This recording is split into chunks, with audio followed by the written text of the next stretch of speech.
The idea of Islam and the supernatural is controversial among modern Muslims, but a new exhibition at the Ashmolean in Oxford explores its rich secular history.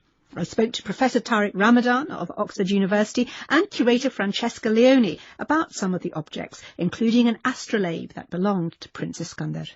This is an extraordinary, unique object, as a matter of fact. It is a document that gathers the observations of the skies when Prince Iskandar, the grandson of the Turco-Mongol ruler Tamerlane, was born. This object is a manuscript of 86 folios that is divided into 3 parts. The first one contains the astronomical data, because astrologers were predominantly astronomers in order to be able to then do their interpretations.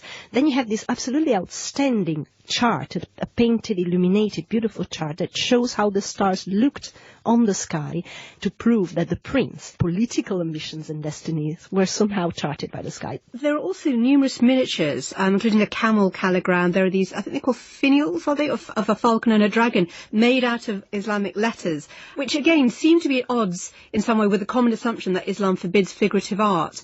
We have a range of different images. We have actual figurative paintings, which show a wide range of subjects.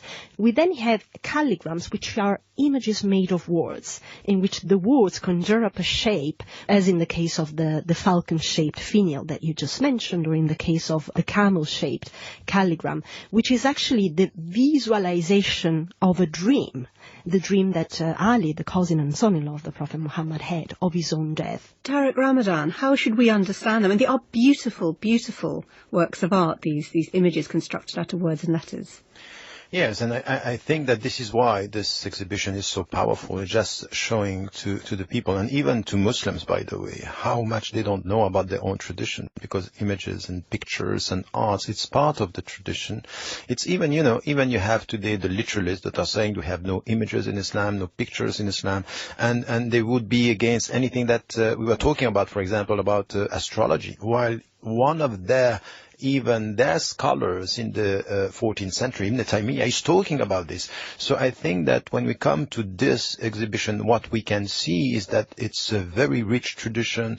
Arts, it's part of it, the supernatural and the understanding of how we have to deal not only with the scriptures, but with the creation and with the cultures. This is something which is very essential, because the diversity is also coming from the cultural diversity within which you have the Islamic teachings being expressed or translated. So I think that in this we can get a sense that the superficial discussion about no images in Islam is just a superficial statement. It's wrong. In history, it's wrong.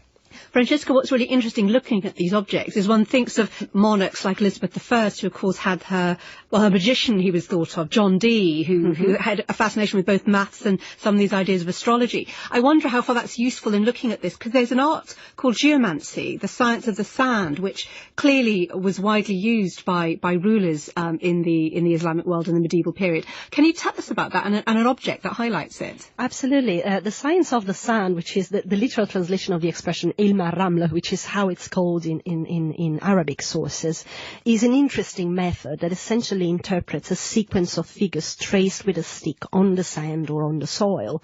It's a sequence of 16 figures. The object that, in my view, is the most sophisticated representation of this technique is a unique instrument, and it is a geomantic tablet. Sort of dials and sliding arcs. I mean, I've heard it described as a 13th century computer. It's not correct, because it doesn't really calculate anything. It just allows you to line up in a fairly elegant and clean way these figures for the divinatory activity then to take place. And this is from a 13th century craftsman? This is dated 1241.